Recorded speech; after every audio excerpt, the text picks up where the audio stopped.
इतवार को सोचा था, पर मेहमान आ गए तो उन्हीं में व्यस्त होना पड़ा। आज भी छुट्टी है और नाश्ता भी पकौड़ियों का भरपेट हो चुका है।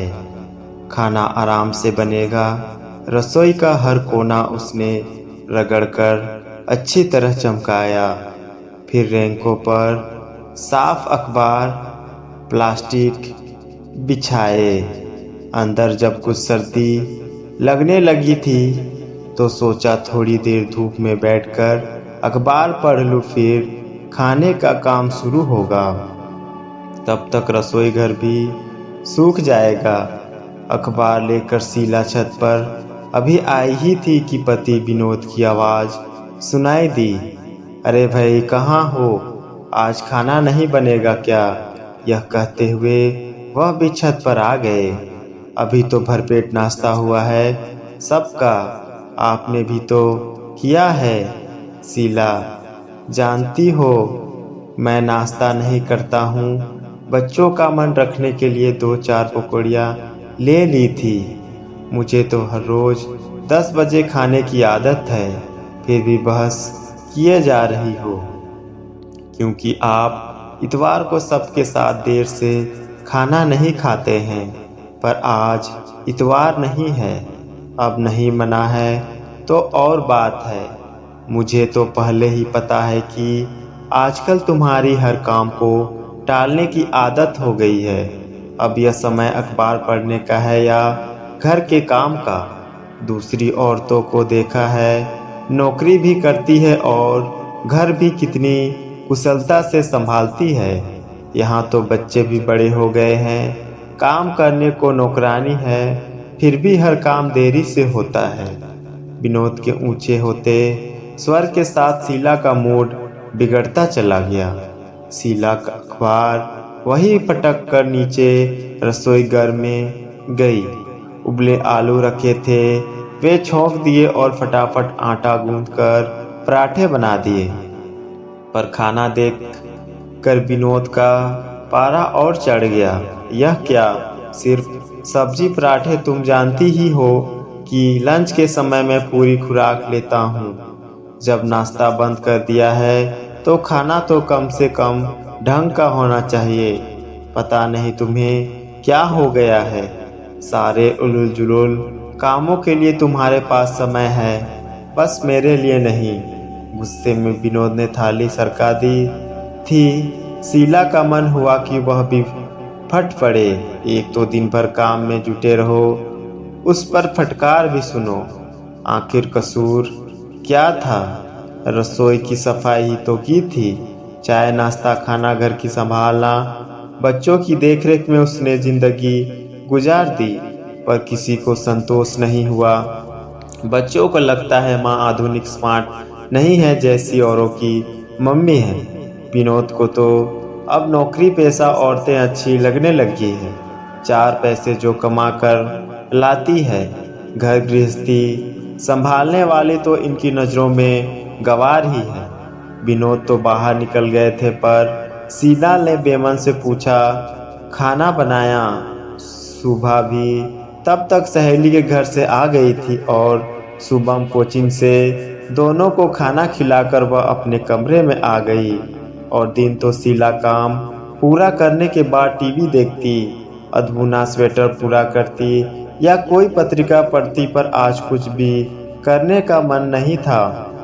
विनोद का यह बेरुखी भरा व्यवहार वह पिछले कई दिनों से देख रही थी। आखिर कहाँ गलत हो गई वह? क्या इन घरेलू कामों की कोई अहमियत नहीं है? अगर बाहर नौकरी करती होती तो क्या तभी तक शख्सियत भी? उसकी शादी हुए 18 साल हो गए। जब शादी हुई थी उसी साल एमए फर्स्ट डिवीजन में पास किया था। चाहती तो तभी नौकरी कर सकती थी, इच्छा भी थी, पर उस समय तो ससुराल वालों को नौकरी करती हुई बहू पसंद नहीं थी। विनोद भी तब यही कहते थे कि बच्चों को अच्छे संस्कार दो, उनकी पढ़ाई में मदद करो, घर संभाल लो, यह बहुत है मेरे लिए। उसने सब कुछ तो उन्हीं की इच्छा अनुसार किया था। देवर की शादी हो गई, देवरानी आ गई तब भी सास ससुर उसी के पास रहे। बड़ी बहू हम लोगों का जितना ध्यान रखती है छोटी नहीं रख पाती। भांजी तो अक्सर कह देती थी बच्चों को संभालना, बूढ़े सास ससुर की सेवा करना, घर गृहस्थी देखना, सब कुछ तो कुशलता से निभाया था उसने। फिर ससुर जी की मौत के बाद यह सोचकर माँ जी का ख्याल वह और भी रखने लगी थी कि कहीं उन्हें अकेलापन महसूस ना हो। पर अब क्या हो गया?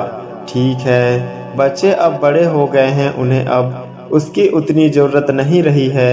माँ जी ने भी अपने आप को सत्संग भजन पूजन में व्यस्त कर लिया है।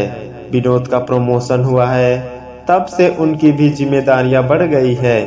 मकान का लोन लिया है तो खर्चे भी बढ़ गए हैं। बच्चों की भारी पढ़ाई, फिर सुबह की शादी भी 4-5 साल में करनी है। शायद इसी बात को लेकर विनोद को अब नौकरी पेशा औरतें अच्छी लगने लगी है। पर क्या देखते नहीं कि उसकी भी तो व्यवस्था बढ़ गई है।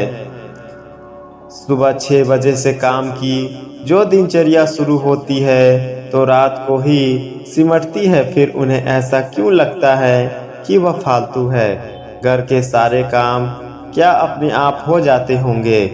और सुबह जब से बाहर हॉस्टल में गई है और सुबह की कोचिंग शुरू हुई है, बाजार के भी सारे काम उसे ही करने पड़ रहे हैं। पर नहीं, सबको यही लगता है कि वह फालतू है। सबको उससे शिकायतें हैं। और माँ जी पहली बार 10-15 दिन को देवर के पास गई तो वह भी जाते समय कहने में नहीं चूकी, बहू तुम मेरी देखभाल करते करते थक जाती हो। तो सोचा कि छोटी के पास कुछ दिन रह लूं। अनमनी सी शीला फिर बाहर बरामदे में पड़े मूढ़े पर आकर बैठ गई थी। सुबह पास ही बैठी सिर झुकाए डायरी में कुछ लिख रही थी।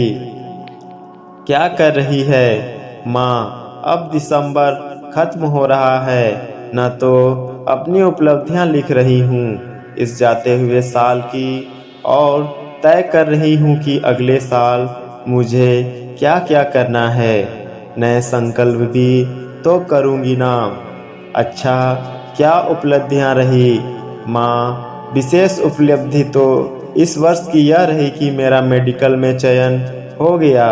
अब मैं संकल्प करूँगी कि मेरा करियर इतना ही अच्छा रहे, अच्छे नंबर आते रहे हर परीक्षा में। सुबह कुछ सोचते हुए बोली, मम्मा मैं अपनी ही नहीं शुभम और पापा की भी उपलब्धियां लिखूंगी।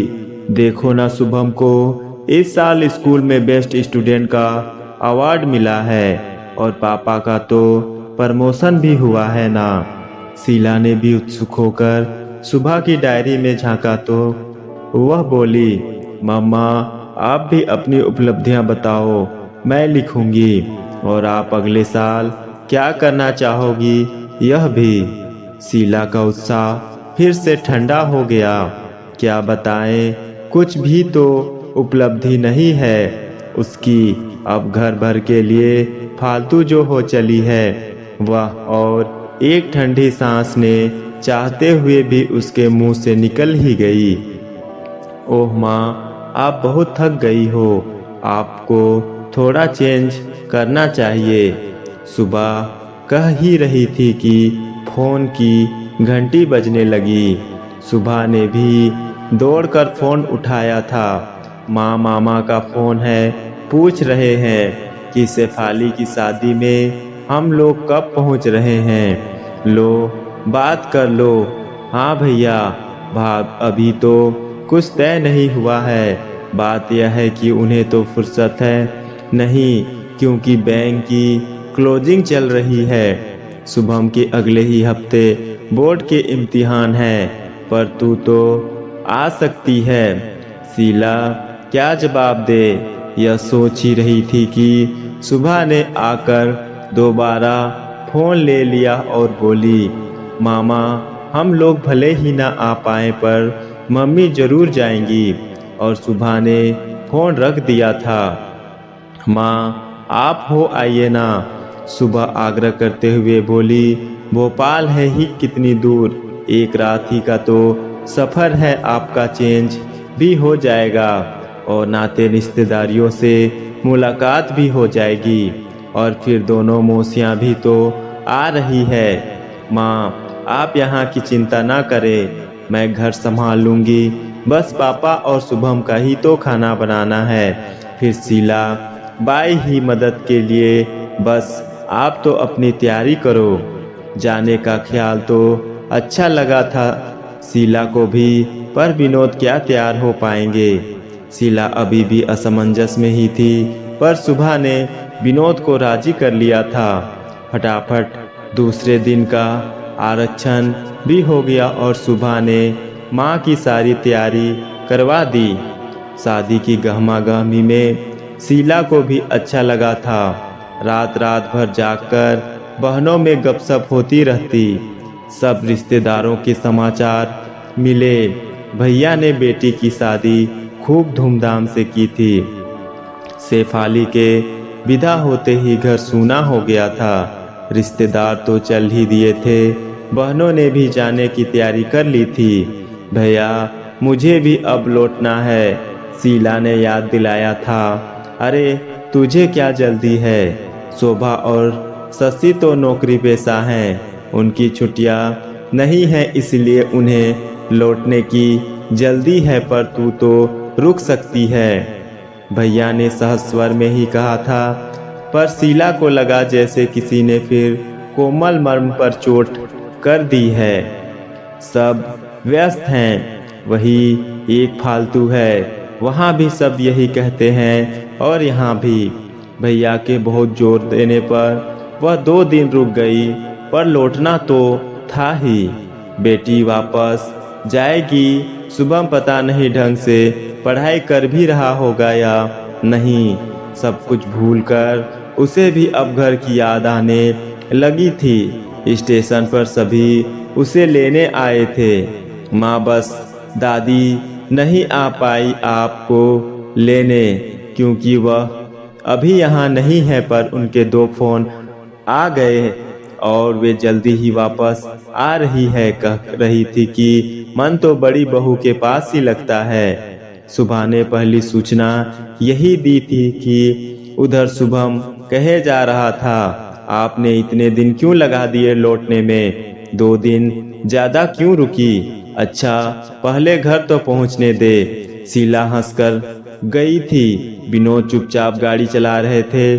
घर पहुंचते ही सुबह गरम चाय ले आई थी। शीला ने कमरे को देखा तो काफी कुछ अस्त व्यस्त सा लग रहा था। माँ अब यह मत कहना कि मैंने घर की संभाल ठीक से नहीं की, और रसोई को देखकर तो बिल्कुल भी नहीं।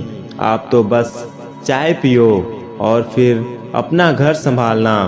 सुबह ने माँ के आगे एक डायरी बढ़ाई तो वह बोली, यह क्या है माँ, आप तो अच्छी इस साल की उपलब्धियां बता नहीं पाई थी, पर पापा ने खुद ही आपकी तरफ से यह डायरी पूरी कर दी, और पता है सबसे ज़्यादा उपलब्धियां आपकी ही है। लो मैं पढ़ूं। सुबह उत्साह से पढ़ती जा रही थी। हम सबको बनाने में आपका ही योगदान रहा। मेरा मेडिकल में चयन हुआ, आपकी ही बदौलत। मैं एक बार मेडिकल में असफल हो गई थी, तब आप ही थी जिन्होंने मुझे दोबारा परीक्षा के लिए प्रेरित किया, और सुबह को स्कूल के बेस्ट स्टूडेंट का अवार्ड मिलना आपकी ही क्रेडिट है। सुबह जल्दी उठकर बेटे को तैयार करना, नाश्ते खाने से लेकर हर चीज़ का ध्यान रखना, उसका होमवर्क देखना, और तो और यह आपकी ही मेहनत और लगन थी कि पापा का प्रमोशन हुआ। पापा कह रहे थे कि जब कभी ऑफिस में किसी कारण से उन्हें लौटने में देर हो जाती तो आपने कभी शिकायत नहीं की, बल्कि उनकी गैर मौजूदगी में दादी को डॉक्टर के पास तक आप ही लेकर जाती रही। बस बस अब बस कर, शीला ने सुबह को टोका था। उधर विनोद मन मन मुस्कुरा रहे थे। अब नया संकल्प हम सब लोगों का यह है कि तुम इसी तरह हम सबका ध्यान रखती रहो। विनोद के कहते ही सब हंस पड़े थे। उधर शीला को लग रहा था कि एक घना कोहरा जो कुछ दिनों से मन पर छा गया था अचानक हटने लगा है। तो दोस्तों, ये थी आज की कहानी। आपको कैसी लगी कमेंट में बताएं। तो मिलते हैं इसी तरह की मज़ेदार कहानी के साथ नेक्स्ट वीडियो में। तब तक के लिए सभी को धन्यवाद।